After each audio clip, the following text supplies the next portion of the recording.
سورہ بقرہ کے 5ویں رکوع کا آغاز ہے، یا بنی اسرائیل اذکروا نعمتی التی انعمت علیکم، اے اولاد یعقوب تم میرا وہ احسان یاد کرو جو میں نے تم پر کیا ہے، وَأَوْفُوا بِعَہْدِی أُوفِ بِعَہْدِکُم، اور تم میرا وعدہ پورا کرو میں تمہارا وعدہ پورا کروں گا، وَإِيَّايَ فَارْہَبُونِ، اور مجھ ہی سے ڈرا کرو۔ مفسرین کا اس بات پر اتفاق ہے کہ اسرائیل سے مراد حضرت یعقوب علیہ السلام ہیں، جو کہ حضرت اسحاق کے بیٹے ہیں اور حضرت ابراہیم کے پوتے ہیں۔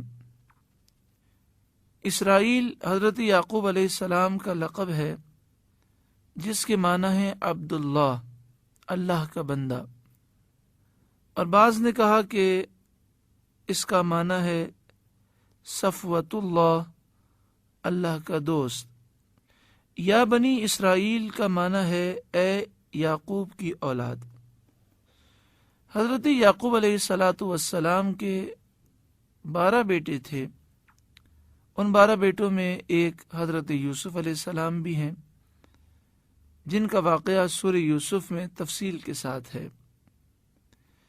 ان 12 بیٹوں سے اولاد کا سلسلہ ہوا اور یہ 12 قبیلوں میں تقسیم ہوئے۔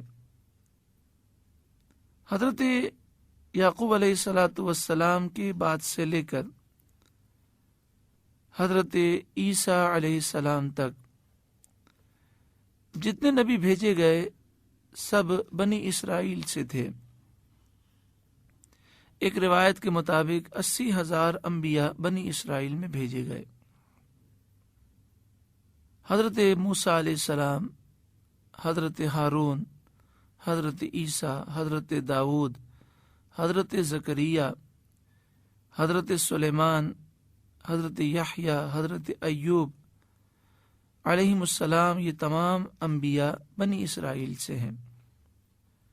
جب آقا دو جہاں صلی اللہ علیہ وآلہ وسلم ہجرت کر کے مدینہ شریف آپ تشریف لائے تو مدینے کے ارد گرد یہودی قبائل آباد تھے، اور ان کے آباد ہونے کی وجہ یہ تھی، انہوں نے آسمانی کتابوں میں یہ پڑھا تھا اور اپنے علماء سے یہ سنا تھا کہ نبی آخر الزمان صلی اللہ علیہ وآلہ وسلم اس کھجوروں والی بستی میں ہجرت کر کے تشریف لائیں گے۔ تو ان سے یہ عہد لیا گیا تھا کہ جب نبی آخر الزمان یہاں ہجرت کر کے تشریف لائیں تو تمہیں ان پر ایمان لانا ہے اور ان کے دین کی مدد کرنی ہے۔ تو اس انتظار میں بنی اسرائیل جو بعد میں یہودی کہلاتے تھے، انہوں نے مدینہ شریف کے ارد گرد اپنی رہائشیں رکھیں اور آبادیاں قائم ہوئیں۔ جب کوئی یہودی مرتا تو اپنی اولاد کو یہ وصیت کر کے مرتا کہ نبی آخر الزمان تشریف لائیں گے، تمہیں ان پر ایمان لانا ہے اور ان کی مدد کرنی ہے۔ لیکن جب نبی اکرم صلی اللہ علیہ وآلہ وسلم مدینہ شریف تشریف لائے تو یہودیوں نے باوجود اس کے کہ وہ جانتے تھے کہ یہ سچے نبی ہیں، یہ وہی رسول ہیں جن کی ہمیں بشارت دی گئی، اس کے باوجود انہوں نے نبی اکرم صلی اللہ علیہ وسلم کو ماننے سے انکار کر دیا۔ تو اس رکوع میں اور اس کے بعد کئی رکوع ہیں جن میں بنی اسرائیل سے خطاب ہے اور انہیں کہیں نصیحت فرمائی گئی اور کہیں اللہ کی نعمتیں یاد دلائی گئیں اور کہیں اللہ کے عذاب سے ڈرایا گیا۔ ارشاد فرمایا، یا بنی اسرائیل، اے اولاد یعقوب، اذکروا نعمتی التی انعمت علیکم، میرا وہ احسان یاد کرو، میری وہ نعمت یاد کرو جو میں نے تم پر فرمائی۔ یعنی مراد یہ ہے کہ میری نعمت کا شکر ادا کرو۔ یہاں شکر کے لیے ذکر کا لفظ فرمایا گیا، یعنی یاد کرو، اس لیے کہ جس شخص نے اللہ کی نعمت کو یاد کیا اس نے در حقیقت اس کی نعمت کا شکر ادا کیا، اور جس نے نعمت کا انکار کیا اس نے در حقیقت نعمت کی ناشکری کی۔ مفسرین بیان کرتے ہیں یاد کرنا دل سے بھی ہوتا ہے اور زبان سے بھی ہوتا ہے۔ وہ نعمتیں جو صرف بنی اسرائیل کو عطا کی گئیں وہ بہت زیادہ ہیں۔ ان میں سے ایک نعمت اللہ تعالیٰ نے انہیں یہ عطا فرمائی کہ فرعون سے نجات عطا فرمائی، سمندر کو ان کے لیے چیر دیا، فرعون کو غرق کر دیا، بادلوں کا ان پر سایہ کیا، میدان تیہ میں ان کے لیے من و سلوہ نازل کیا، توریت ان پر نازل فرمائی، اور بے شمار نعمتیں انہیں عطا فرمائیں۔ سوال یہ پیدا ہوتا ہے کہ جن نعمتوں کا ابھی ذکر کیا گیا، یہ نعمتیں تو جو سرکار دو عالم صلی اللہ علیہ وآلہ وسلم کے دور کے یہودی تھے ان پر تو نازل نہیں ہوئی، یہ نعمتیں تو ان کے باپ داداؤں پہ نازل ہوئیں، تو یہاں انہیں یہ نعمتیں یاد کیوں دلائی گئیں؟ اس کا جواب مفسرین نے یہ دیا کہ جو چیز باپ داداؤں کے لیے فخر کا باعث ہوتی ہے وہ بیٹوں کے لیے بھی باعث فخر ہوتی ہے۔ جب بیٹوں کو یہ یقین حاصل ہو گیا کہ اللہ تعالیٰ نے یہ نعمتیں ہمارے باپ داداؤں پر نازل فرمائی تھیں تو بیٹوں پر بھی لازم ہوا کہ وہ ان نعمتوں کو یاد کریں اور ان پر اللہ کا شکر ادا کریں۔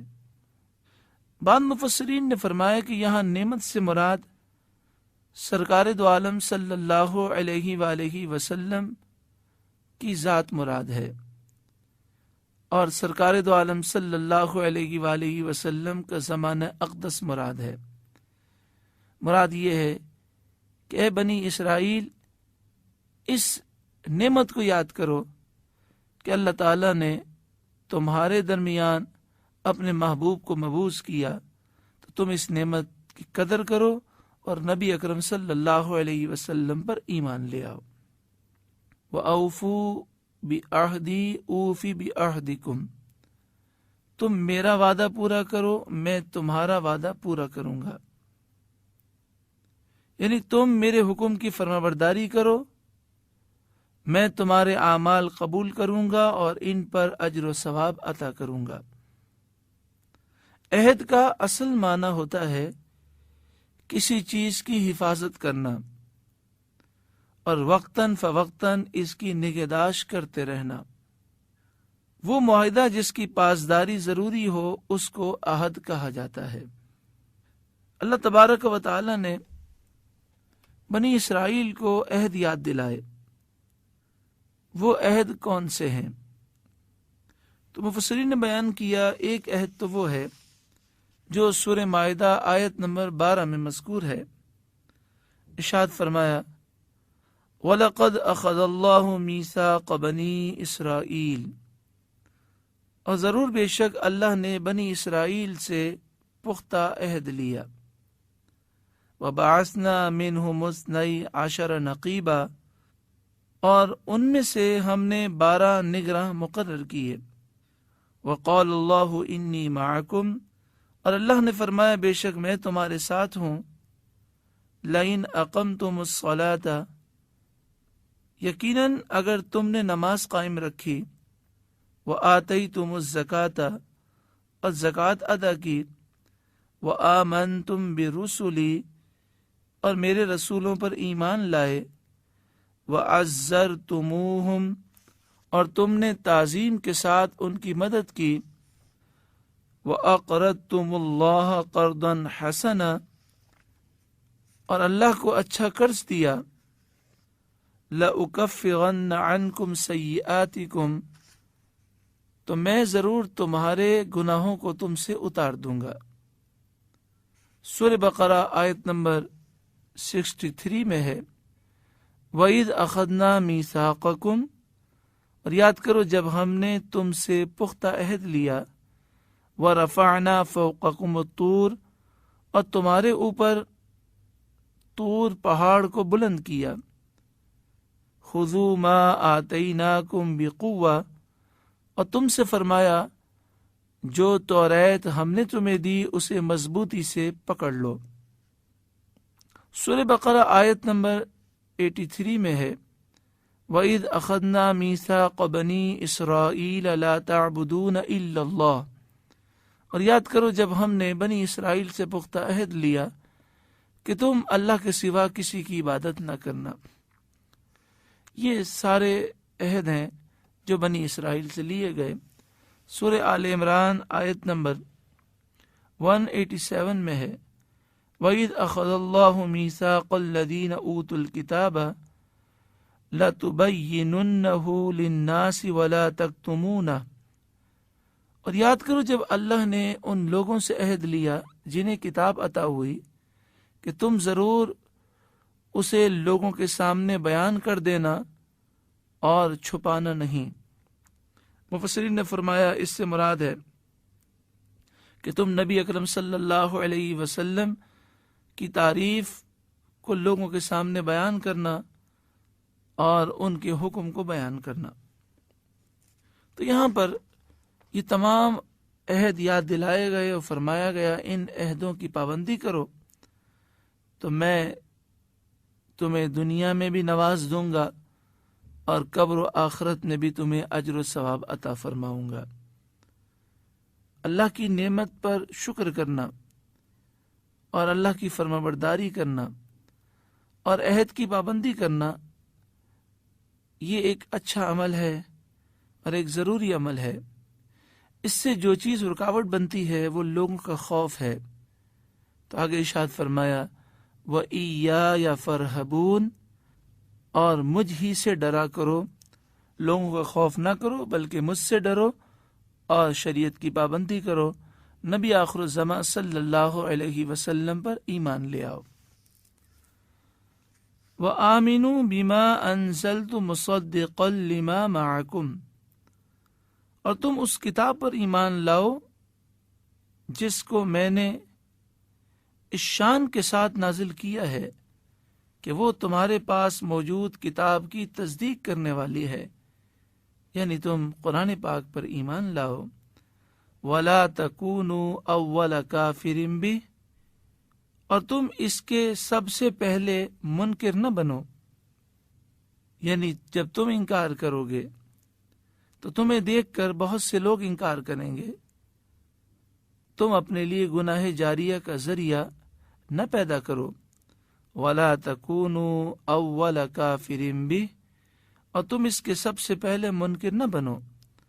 وَلَا تَشْتَرُوا بِآيَاتِي ثَمَنًا قَلِيلًا، اور میری آیتوں کے بدلے میں دنیا کی معمولی قیمت نہ لو۔ وَإِيَّايَ فَاتَّقُونِ، اور مجھ ہی سے ڈرتے رہو۔ اس آیت کریمہ میں بنی اسرائیل کو یہ حکم دیا گیا کہ قرآن مجید فقان حمید پر ایمان لاؤ، رسول اللہ صلی اللہ علیہ وآلہ وسلم پر ایمان رکھو، اور دنیا کی ذلیل دولت کی خاطر ایمان سے روگردانی نہ کرو اور لوگوں سے نہ ڈرو، صرف مجھ ہی سے ڈرو، یعنی اللہ فرماتا ہے کہ تمہیں چاہیے کہ تم اللہ ہی سے ڈرو۔ عقید جہاں صلی اللہ علیہ وآلہ وسلم نے ہمیں یہ حکم دیا ہے کہ ہم اہل کتاب کو ایمان کی دعوت دیں، لیکن اہل کتاب سے مسائل نہ پوچھیں بلکہ انہیں قرآن کی طرف رہنمائی کریں۔ آج ہمارے معاشرے میں ایک عجیب و غریب معاملہ ہو گیا کہ لوگ یہودیوں اور عیسائیوں کی کتابوں کو پڑھتے ہیں اور ان سے مسائل بھی معلوم کرتے ہیں اور کہتے ہیں کہ ان کے پاس بڑا علم ہے، حالانکہ دیکھیں احادیث طیبہ میں کس طرح بیان فرمایا گیا۔ مسند امام احمد بن حنبل 3 جلد صفحہ نمبر 338، اور مسند ابو یعلا دوسری جلد صفحہ نمبر 426۔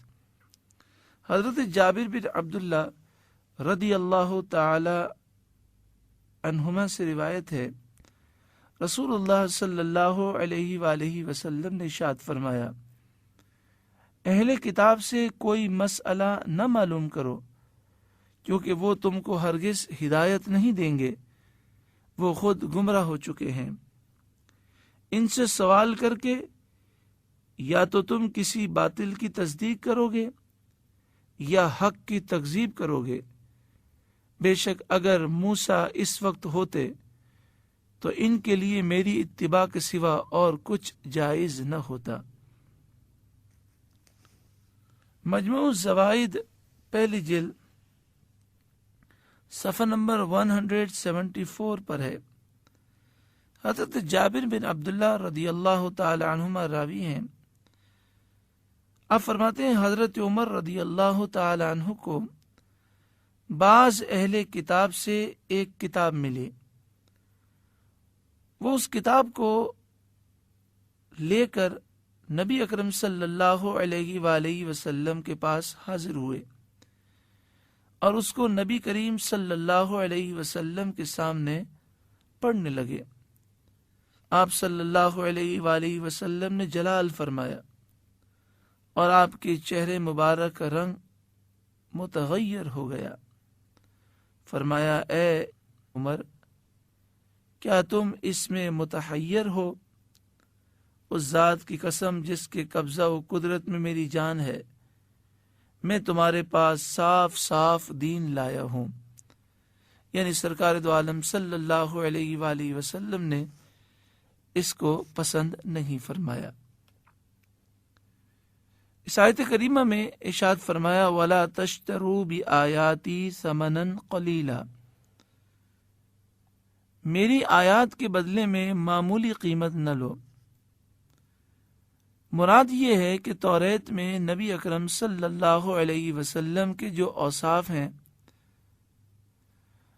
ان کو خلط ملط کر کے بیان کر کے ثمن قلیل نہ لو۔ ثمن قلیل سے مراد یہ ہے کہ دنیا کا قلیل اور معمولی معاوضہ نہ لو۔ یہاں دنیا کے معاوضے کو قلیل اس لیے فرمایا گیا کہ آخرت کے اعتبار سے دنیا اس معمولی اور حقیر چیز کی مانند ہے جس کی کوئی قیمت نہ ہو۔ یہودی جو دنیاوی معاوضہ لیا کرتے تھے وہ خود دنیا کے مقابلے میں معمولی تھا، یوں ان کا معاوضہ انتہائی قلیل ہوا۔ اس لیے اللہ تعالی نے فرمایا، تم میری آیات کے عوض تھوڑی سی قیمت نہ لو۔ واقعہ یہ تھا کہ کعب بن اشرف اور یہودیوں کے دیگر سرداران اور علماء کو جاہل طبقے کی طرف سے کھانے پینے کا سامان ملتا تھا۔ ان کی کھیتیوں، پھلوں، نقدیوں اور مویشیوں سے ہر سال ایک مخصوص حصہ وہ وصول کرتے تھے۔ اب انہیں یہ خطرہ ہوا کہ اگر ہم نے سیدنا محمد صلی اللہ علیہ وسلم کا حلیہ ان کے سامنے بیان کیا اور انہوں نے محمد صلی اللہ علیہ وسلم کی پیروی شروع کر دی تو ہماری روٹی پانی بند ہو جائے گی۔ اس خوف اور خطرے کے پیش نظر ان یہودیوں نے نبی اکرم صلی اللہ علیہ وسلم کے اوصاف جلیلہ کو بدل دیا اور آپ کے نام مبارک کو چھپا دیا۔ آخرت کے مقابلے میں دنیا کو ترجیح دی اور کفر پر ڈٹ گئے۔ حالانکہ نبی اکرم صلی اللہ علیہ وآلہ وسلم کی آمد سے پہلے یہ حضور کے وسیلے سے دعا کیا کرتے تھے، جیسا کہ سورہ بقرہ آیت نمبر 89 میں ہے، وَكَانُوا مِن قَبْلُ يَسْتَفْتِحُونَ عَلَى الَّذِينَ كَفَرُوا، اور اس سے پہلے وہ یہودی اس نبی کے وسیلے سے کافروں پر فتح کی دعا کیا کرتے تھے۔ فَلَمَّا جَاءَهُم مَّا عَرَفُوا كَفَرُوا بِهِ، تو جب وہ جانا پہچانا رسول ان کے پاس تشریف لے آیا تو انہوں نے اس کا انکار کر دیا۔ ولا تلبسوا الحق بالباطل، اور تم حق کو باطل سے نہ ملاؤ، وتکتموا الحق وانتم تعلمون، اور جان بوجھ کر حق کو نہ چھپاؤ۔ یعنی توریت میں تم وہ باتیں شامل نہ کرو جو اس میں نہیں ہیں۔ اگر تم ایسا کرو گے تو جو سچی باتیں ہم نے نازل کی ہیں وہ تمہاری لکھی ہوئی غلط باتوں کے ساتھ مل جائیں گی۔ بعض مفسرین نے اس کا مفہوم یہ بیان کیا ہے کہ توریت میں جو حق بات یعنی نبی اکرم صلی اللہ علیہ وسلم کے اوصاف نازل کیے گئے ہیں، انہیں تم تبدیل کر کے اپنی لکھی ہوئی غلط باتوں کے ساتھ نہ ملاؤ۔ بعض مفسرین نے مفہوم یہ بیان کیا ہے کہ محمد صلی اللہ علیہ وسلم کے اوصاف جو کہ حق ہیں انہیں دجال کے باطل اوصاف کے ساتھ نہ ملاؤ۔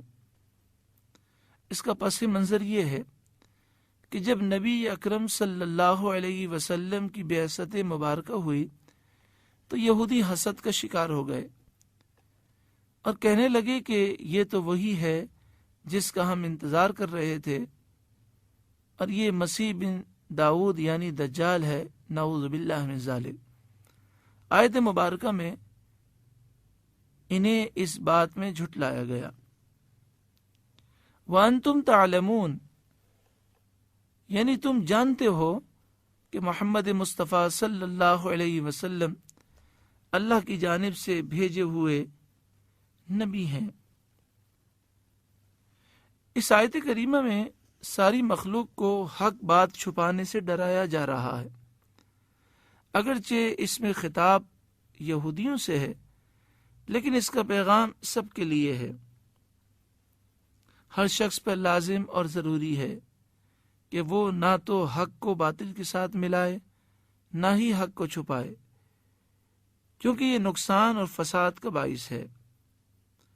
اس آیت میں اس مسئلے کی بھی دلیل ہے کہ حق جاننے والے پر حق کو ظاہر کرنا واجب ہے اور اس کا چھپانا حرام ہے۔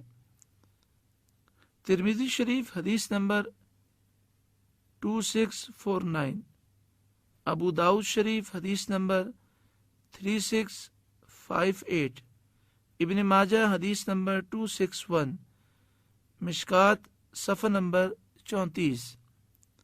حضرت ابو ہریرہ رضی اللہ تعالی عنہ سے روایت ہے، رسول اللہ صلی اللہ علیہ وسلم نے ارشاد فرمایا، جس شخص سے کوئی ایسی بات پوچھی جائے جس کو وہ جانتا ہو، پھر اس کو وہ چھپائے یعنی نہ بتائے، تو قیامت کے دن اس شخص کو آگ کی لگام ڈالی جائے گی۔ آگے ارشاد فرمایا، وَأَقِیمُوا الصَّلَاةَ، اور تم نماز کو قائم رکھو، یعنی صحیح طریقے سے نماز ادا کرو۔ وَآتُوا الزَّکاۃَ، اور زکوٰۃ دو۔ وَارْکَعُوا مَعَ الرَّاکِعِینَ، اور رکوع کرنے والوں کے ساتھ رکوع کرو۔ نماز قائم کرنے سے کیا مراد ہے وہ ہم پہلے سماعت کر چکے کہ تمام ظاہری اور باطنی آداب کے ساتھ نماز ہمیشہ ادا کرنا، نماز کی شرائط، فرائض، واجبات، سنت مؤکدہ اور دیگر چیزوں کا خیال کرنا، اور نماز توجہ سے ادا کرنا، یہ ہے نماز کو قائم کرنا۔ اور زکوٰۃ دو، زکوٰۃ ہر صاحب استطاعت مسلمان پر فرض ہے۔ زکوٰۃ کے مسائل بھی سیکھنے چاہیے اور یہ معلوم ہونا چاہیے کہ زکوٰۃ کس کس مال پر ہے اور کس کس مال پر نہیں، اور زکوٰۃ نکالنے کا طریقہ کیا ہے، اور زکوٰۃ کے مستحق لوگ کون ہیں۔ بہت سے ایسے لوگ ہیں کہ جو زکوٰۃ تو نکالتے ہیں لیکن مسائل نہ جاننے کی وجہ سے پوری زکوٰۃ نہیں نکالتے۔ اس موضوع پر باہر شریعت کتاب کا 5واں حصہ ضرور مطالعہ فرمائیں۔ وَارْکَعُوا مَعَ الرَّاکِعِینَ، اور رکوع کرنے والوں کے ساتھ رکوع کرو، یعنی نماز جماعت سے ادا کرو۔ ترمذی شریف کتاب الصلاۃ حضرت انس بن مالک راوی ہیں، حضور صلی اللہ علیہ وآلہ وسلم نے ارشاد فرمایا، من صلی للہ 40 یوما فی جماعت یدرک التکبیرۃ الاولی، جو کوئی اللہ کی رضا کے لیے 40 دن تک جماعت سے نماز اس طرح ادا کرے کہ تکبیر اولا فوت نہ ہو، کتب لہ براءتان، تو اس کے لیے 2 براءتیں، 2 نجاتیں لکھ دی جاتی ہیں۔ براءۃ من النار، پہلی جہنم سے نجات، و براءۃ من النفاق، اور دوسری نفاق سے نجات۔ جن لوگوں پر جماعت واجب ہے، یعنی جماعت کے وجوب کے اسباب جن پر موجود ہیں، جو عاقل ہیں، بالغ ہیں، مرد ہیں، اور جنہیں صحیح العقیدہ امام کے پیچھے جماعت میسر ہے، تو انہیں جماعت میں کوتاہی کرنا یہ سخت منع ہے۔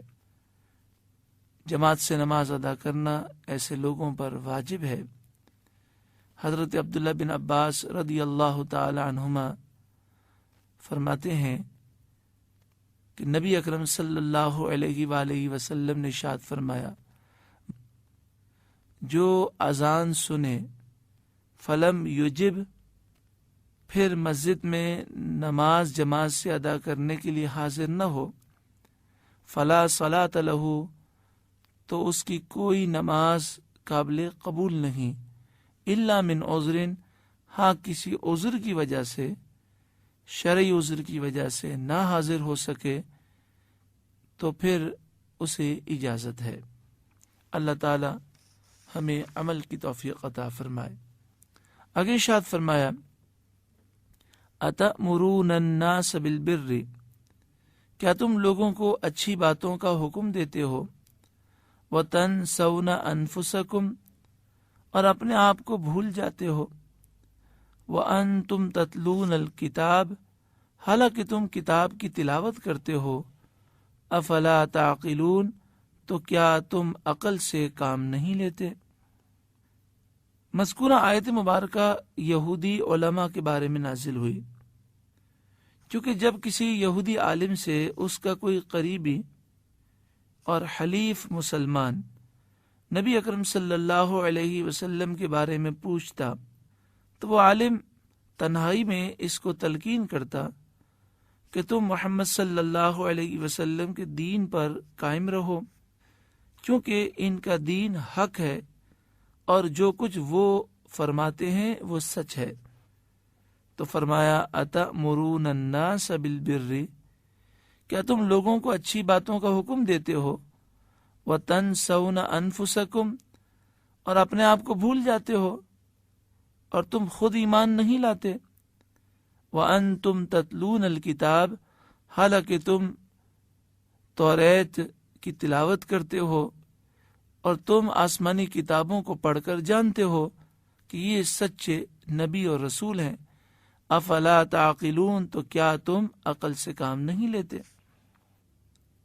بعض مفسرین فرماتے ہیں کہ یہودیوں کی ایک جماعت نے عرب کے مشرکین سے کہا کہ ایک رسول تم میں سے ظاہر ہونے والا ہے، وہ تمہیں خیر کی طرف بلائے گا۔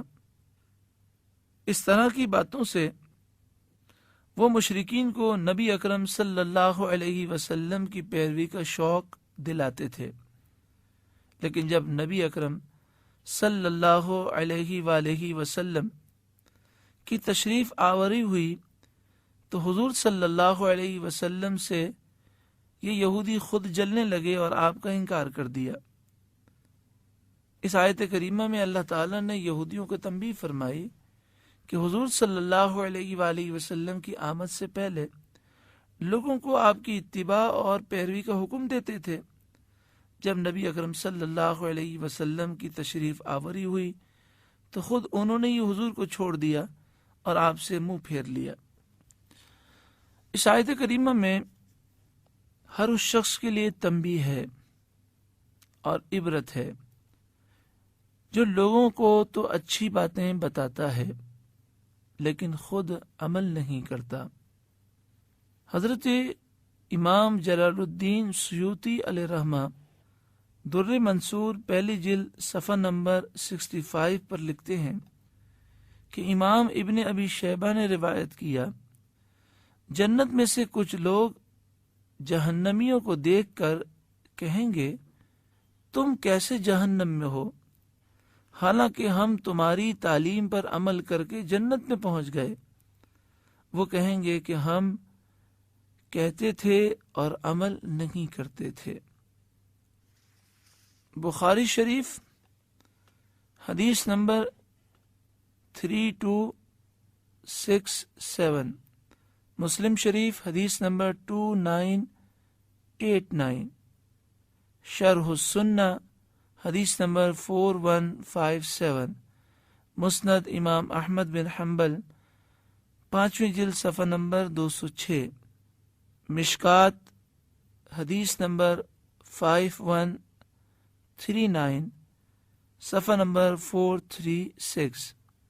حضرت اسامہ بن زید رضی اللہ تعالیٰ عنہ بیان کرتے ہیں، سمعت رسول اللہ صلی اللہ علیہ وسلم یقول، میں نے رسول اللہ صلی اللہ علیہ وآلہ وسلم کو فرماتے ہوئے سنا، یؤتی بالرجل یوم القیامہ، قیامت کے دن ایک شخص کو لایا جائے گا، فیلقی فی النار، اور اسے جہنم میں ڈال دیا جائے گا، تو اس کی آنتیں باہر آ کر آگ میں گر جائیں گی، فیدور بہا کما یدور الحمار فی الرحا، اور وہ اس طرح گھوم رہا ہوگا جس طرح گدھا چکی کے ارد گرد گھومتا ہے، فیجتمع الیہ اہل النار فیقولون، اہل جہنم اس کے پاس جمع ہو کر اس سے پوچھیں گے،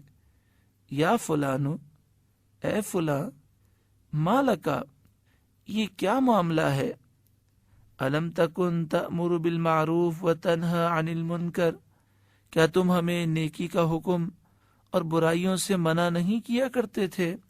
فیقول، وہ کہے گا، بل کنت آمر بالمعروف ولا آتیہ وانہی عن المنکر وآتیہ، میں تم لوگوں کو نیکی کا حکم تو دیا کرتا تھا لیکن خود اس کام کو نہیں کرتا تھا، اور برائیوں سے تمہیں منع کیا کرتا تھا لیکن خود اس کام میں ملوث ہوتا تھا۔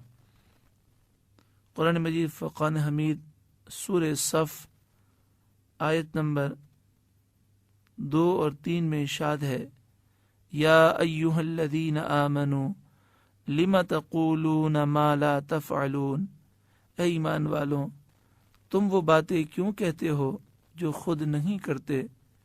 کبر مقتا عند اللہ ان تقولوا ما لا تفعلون، اللہ کے نزدیک بہت ناپسندیدہ بات ہے کہ تم وہ باتیں کہو جو خود کرتے نہیں ہو۔ تفسیر بغوی اور شرح السنہ حدیث نمبر 4158، مسند امام احمد بن حنبل 3 جلد صفحہ نمبر 120، مشکات شریف حدیث نمبر 5149، صفحہ نمبر 438۔ حضرت انس رضی اللہ تعالیٰ عنہ سے روایت ہے، رسول اللہ صلی اللہ علیہ وآلہ وسلم نے ارشاد فرمایا، مجھے معراج کی رات ایسے لوگ دکھائے گئے، تقرد شفاہہم بمقارید من نار، جن کے ہونٹ آگ کی کینچیوں سے کاٹے جا رہے تھے۔ قلت من ہؤلاء یا جبریل، میں نے پوچھا اے جبریل یہ کون ہیں؟ قال، انہوں نے کہا، ہؤلاء خطباء من امتک، یہ آپ کی امت کے خطباء اور مقررین ہیں، یأمرون الناس بالبر، جو لوگوں کو نیکی کا حکم دیتے تھے، وَيَنْسَوْنَ أَنفُسَهُمْ، اور اپنے آپ کو بھول جاتے تھے، وہم یتلون الکتاب، حالانکہ یہ کتاب پڑھا کرتے تھے، افلا یعقلون، تو کیا وہ عقل نہیں رکھتے تھے؟ المعجم الصغیر پہلی جلد صفحہ نمبر 183 میں امام طبرانی نے لکھا، اور مجمع الزوائد پہلی جلد صفحہ نمبر 185 اور جمع الجوامع حدیث نمبر 3080 پر ہے، سرکار دو عالم صلی اللہ علیہ وآلہ وسلم نے ارشاد فرمایا، قیامت کے دن سب سے زیادہ سخت عذاب اس عالم کو ہوگا جس کو اس کے علم نے کوئی فائدہ نہیں دیا۔ مرقات 8ویں جلد صفحہ نمبر 882 پر ہے کہ حدیث پاک میں ہے، جاہل آدمی کے لیے ایک مرتبہ ہلاکت ہے اور بے عمل عالم کے لیے 7 مرتبہ ہلاکت ہے۔ محترم پیارے بھائیوں اور بہنوں، یہ بات یاد رکھیے گا کہ جو باتیں ہمیں معلوم ہیں ہمیں چاہیے کہ ہم ان پر عمل کریں۔ آج ہم میں سے ہر ایک کو معلوم ہے کہ ایک نہ ایک دن ہمیں مرنا ہے اور مر کر اللہ کے حضور حاضر ہونا ہے۔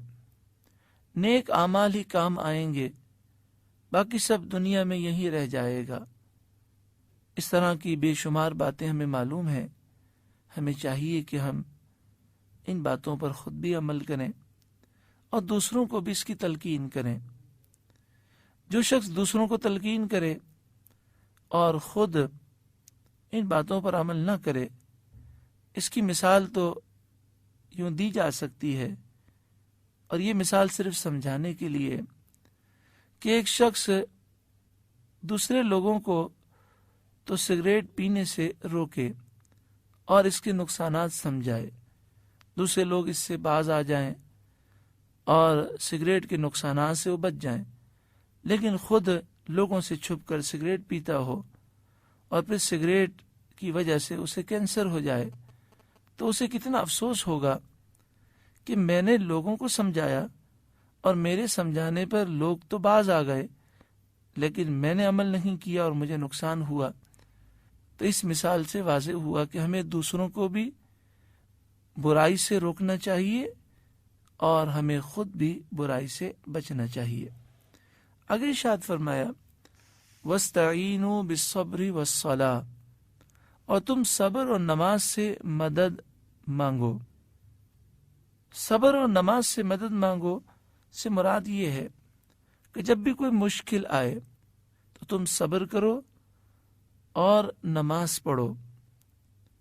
فرض نماز، واجبات، سنت موقدہ، سنت غیر موقدہ، وہ نمازیں بھی ادا کرو، اور اس کے علاوہ نوافل کی طرف بھی توجہ دو، تو تمہاری مشکل اللہ تعالیٰ آسان فرما دے گا۔ جیسا کہ حدیث پاک میں ہے، ابو داؤد شریف حدیث نمبر 1319، رسول اللہ صلی اللہ علیہ وآلہ وسلم کو جب کوئی مشکل معاملہ پیش آتا تھا تو آپ نماز کی پناہ لیا کرتے تھے۔ امام طبری نے جامع البیان میں یہ روایت بیان کی، اس کا نمبر ہے 852، اور امام بیہقی نے شعب الایمان میں اس کو بیان کیا اور اس کا نمبر ہے 9682، اور در منصور میں امام جلال الدین سیوطی علیہ رحمہ نے پہلی جلد صفحہ نمبر 131 پہ لکھا کہ حضرت عبداللہ بن عباس رضی اللہ تعالی عنہما کو سفر کے دوران اپنے بھائی کے انتقال کی خبر ملی۔ آپ نے انا للہ و انا الیہ راجعون پڑھا اور ایک طرف کو اتر کے 2 رکعات نماز ادا فرمائی اور ان میں طویل سجدہ کیا، پھر یہ کہتے ہوئے اپنی سواری کی طرف بڑھ گئے، وَاسْتَعِینُوا بِالصَّبْرِ وَالصَّلَاةِ، اور صبر اور نماز سے مدد حاصل کرو۔ وَإِنَّهَا لَكَبِيرَةٌ إِلَّا عَلَى الْخَاشِعِينَ، اور بے شک نماز ضرور سب پر بھاری ہے سوائے ان لوگوں کے جو دل سے اللہ کی طرف جھکتے ہیں۔ یعنی نماز پڑھنا ہر شخص پر شاق ہے، مشکل ہے، لیکن جس کا دل اللہ کی طرف جھکا ہوا ہے اور اس کے دل میں خشوع و خضوع ہے، اس کے لیے نماز پڑھنا انتہائی سہل اور آسان ہے اور لطف اور روحانیت کا باعث ہے۔ خشوع کا اصل معنی ہے سکون پذیر ہونا۔ خشوع و خضوع والا شخص بھی عبادت سے سکون حاصل کرتا ہے، اس لیے اس کو خاشع کہتے ہیں۔ ایک قول یہ ہے کہ خشوع کا معنی ہے عاجزی کرنا۔ زیادہ تر یہ لفظ ظاہری اعضاء کے لیے استعمال ہوتا ہے۔ اس آیت کریمہ میں بیان ہوا جو خشوع و خضوع والے نہیں ہیں ان پر نماز بھاری ہوتی ہے، کیونکہ جو شخص نماز کی ادائیگی پر اجر و ثواب کی امید نہ رکھتا ہو اور نماز کو چھوڑنے پر عذاب سے نہ ڈرتا ہو، اسی پر نماز بھاری ہوتی ہے۔ اس کے برخلاف خشوع و خضوع والا شخص جو کہ نماز پڑھنے پر ثواب کی امید رکھتا ہے اور نماز کو ترک کرنے پر اللہ کے عذاب سے ڈرتا ہے، اس پر نماز بالکل سہل اور آسان ہوتی ہے۔ آگے ارشاد فرمایا الذین یظنون انہم ملاقو ربہم، خشوع و خضوع رکھنے والے وہ لوگ ہیں جنہیں یہ یقین ہے کہ بلا شبہ انہیں اپنے رب سے ملنا ہے، وَأَنَّهُمْ إِلَيْهِ رَاجِعُونَ، اور اسی کی طرف انہیں لوٹنا ہے۔ اس آیت کریمہ سے معلوم ہوا کہ جو اس بات کا یقین رکھتے ہیں کہ اللہ سے ملاقات کرنی ہے اور اس کے حضور حاضر ہونا ہے اور ہر وقت یہ تصور ہے، ان کی نمازوں میں خشوع و خضوع ہوتا ہے اور پھر ان پر نمازیں بھاری نہیں ہوتی۔ اس آیت کریمہ سے معلوم ہوا کہ آخرت میں مسلمانوں کو اللہ سے ملنا ہے اور اللہ کا دیدار مسلمانوں کے لیے ہے، جیسا کہ سورہ قیامہ آیت نمبر 23 اور 24 میں ارشاد ہے وجوہ یومئذ ناظرہ الی ربہا ناظرہ، کچھ چہرے قیامت کے دن تر و تازہ ہوں گے اور اللہ تعالیٰ کی جانب دیکھ رہے ہوں گے۔ بخاری شریف حدیث نمبر 554، مسلم شریف حدیث نمبر 633، مشکات شریف صفحہ نمبر 500 پر ہے۔ سرکار دو عالم صلی اللہ علیہ وآلہ وسلم نے ارشاد فرمایا بلا شبہ تم اپنے رب کو اس طرح دیکھو گے جس طرح اس چاند کو دیکھ رہے ہو، یعنی 14ویں کے چاند کو، اور تمہیں دیکھنے میں کوئی رکاوٹ نہیں ہوگی۔ اللہ رب العالمین ہمیں خشوع و خضوع نصیب فرمائے اور ہمیں ایک پاکیزہ زندگی گزارنے کی توفیق عطا فرمائے۔ جب بھی نماز پڑھنے کے لیے کھڑے ہوں تو نماز سے پہلے اپنے دل کو یہ بات ضرور کہیں کہ ہو سکتا ہے یہ میری زندگی کی آخری نماز ہو، مجھے توجہ کے ساتھ اور خشوع و خضوع کے ساتھ یہ نماز ادا کرنی ہے۔ جو شخص خشوع و خضوع کے ساتھ نماز ادا کرتا ہے تو اس پر اللہ کی رحمتوں کی ایسی بارش ہوتی ہے کہ نماز کے بعد پھر جو وہ مانگتا ہے اسے عطا کیا جاتا ہے۔ اللہ تعالی ہم سب کو عمل کی توفیق عطا فرمائے۔